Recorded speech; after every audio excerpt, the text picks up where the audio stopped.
Hi everyone, today's story is called The Great Sheep Shenanigans, and it's about a cunning wolf named Lupine trying out different disguises to catch himself a lamb for his dinner. It's written by Peter Bentley and illustrated by Mei Matsuoka. "A lamb for my supper will taste mighty fine," thought a wily old wolf by the name of Lupine, as he sneakily, slyly snuck up on the flock. But it wasn't the sheep that were in for a shock. He chuckled, "How stunningly cunning am I," as he slunk through the hedge and met Rambo the Ram. "Scram!" bellowed Rambo. "Vavoomps! Stay clear! Wolves are not welcome. Buzz off out of here." "What I need," grumbled Lou, "is a sheepy disguise to give those dumb muttons a nasty surprise." So he wrapped himself up in a fluffy white gown that belonged to Ma Watson, the best shot in town. He lay on the road to get covered in gunk. "Bah! Bah!" laughed the sheep.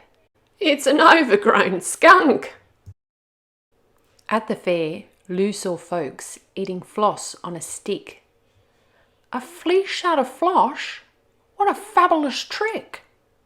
He flicked on the switch, and at first it was fun. But faster and faster and faster he spun. He looked in the mirror and felt his heart sink. He ended up dizzy and sticky and pink. Lou found a thicket of blossoming trees. Down came the blossom, and down came the bees. "I know," spluttered Lou. "I've a brilliant plan. It's time for a trip to Red Riding Hood's gran." "Hello, Granny dearest. It's me, Little Red." "My word, what a big ball of wool," Granny said. Lou dropped his hood and declared, "All the better for you to get cracking and knit me a sweater. And if it's not done by the time I get back, I'm just in the mood for a gran-flavoured snack." The very next day Lou returned for a fitting and had to admit Gran was dandy at knitting. He chuckled, "How smashingly dashing am I! Tonight I'll be scoffing a tasty young lamb."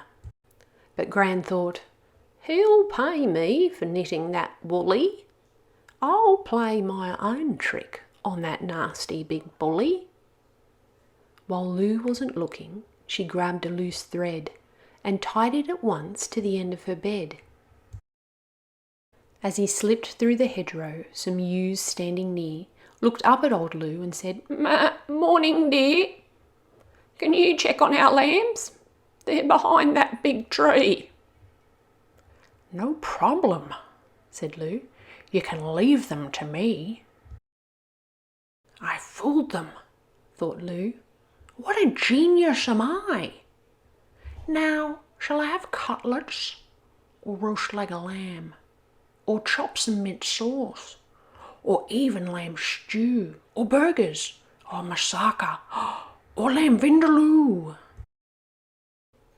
As he hungrily hurried as far as the tree and peered all about, but no lambs could he see. "They must be somewhere. They can't have gone far. Come out, little lambkins, wherever you are." And then he heard footsteps. "Aha, here's a lamb." So Lou looked around and saw Rambo the Ram.